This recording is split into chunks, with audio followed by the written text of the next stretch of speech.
Hello everyone. In this video I am starting with chapter number 2, that is biological classification.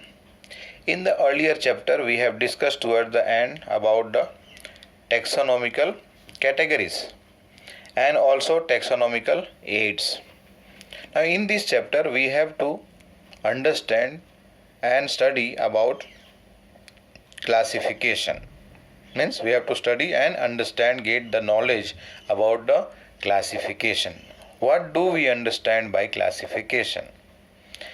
If you remember, I had given some examples of grouping things. Let us say in the house, in the kitchen I had discussed.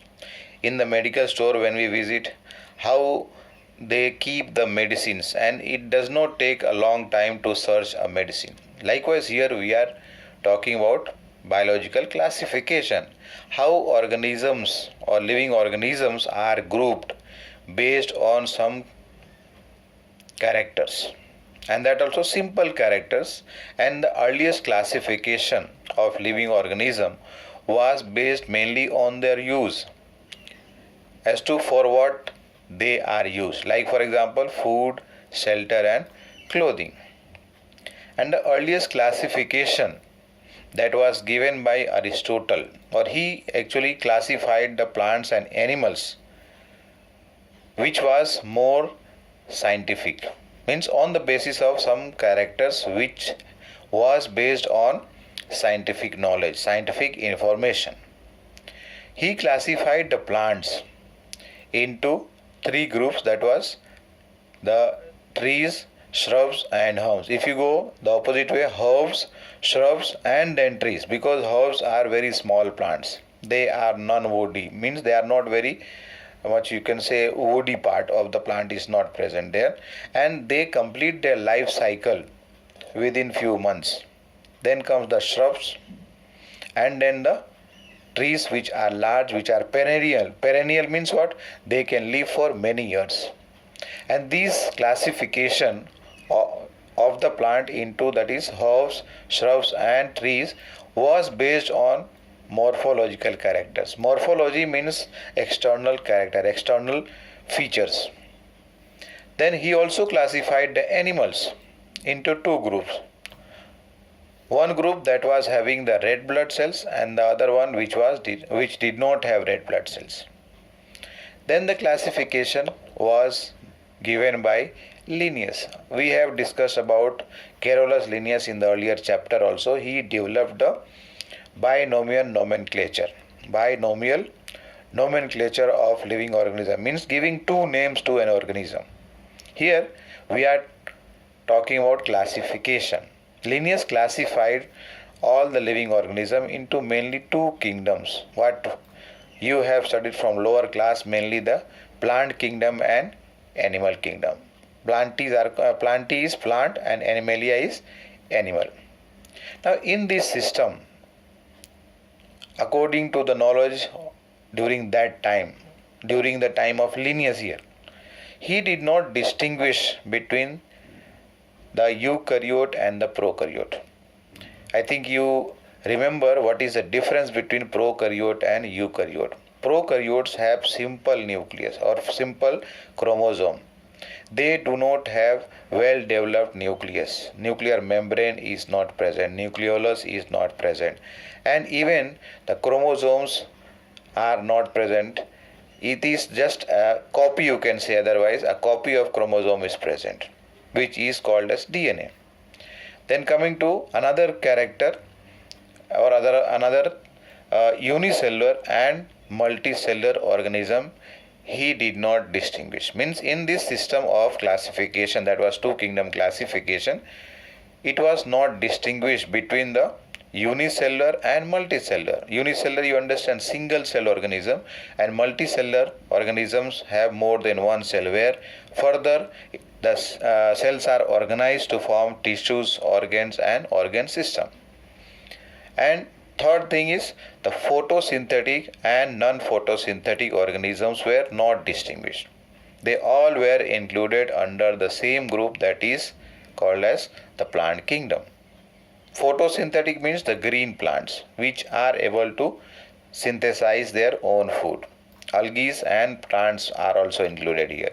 Whereas when we talk about non-photosynthetic, these are the ones which do not have the chloroplast. Like for example the fungi. So here the photosynthetic organism and plus non-photosynthetic organism, they both were kept in the same kingdom, that was the plant kingdom.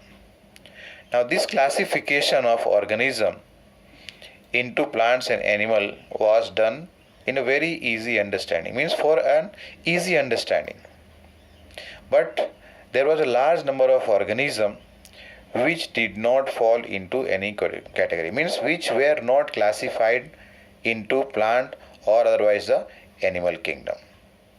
And that is why over here the two kingdom classification, which was used for a long time, that was used for a long time, was found to be inadequate according to the present knowledge, or according to the knowledge, let us say आज से 40 साल पहले करीब और 50 साल पहले, when other system of classification were developed. Now apart from the gross morphological character, मतलब morphological बाहर यानी कि external character we are talking here, apart from these external characters, there was a need, there was a feeling of including some other characteristics. मतलब external character के साथ साथ में बाकी और भी characters को include करने की ज़रूरत दिखाई पड़ी, for which, on the basis of which classification could be made. Now what are all these characters? Let us see. Cell structure consider करना, like eukaryote, prokaryote. Nature of the wall, cell wall है तो किस material का बना हुआ है. Mode of nutrition, either they are photosynthetic or they are heterotrophic, means autotrophic or heterotrophic. Habitat, where they are living, are they aquatic or they are living on the land, that means terrestrial. Method of reproduction, they are reproducing by sexual method, asexual method or vegetative method. And also the evolutionary relationship between different organisms, means what, all these characteristics were to be included for the purpose or in the process of classification. On the basis of this 6 character along with the external, that is morphological character, the need was felt and it was included. Thus what happens here, that classification system for the living organism has undergone lot of changes over the time. As the time has changed, the need, the understanding has changed, the knowledge has changed, and as a result of that there has been changes in the system of classification.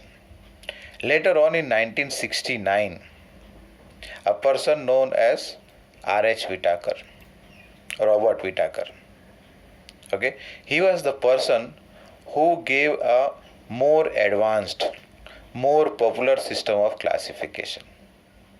R.H. Whitaker proposed a system which is called as 5 kingdom classification.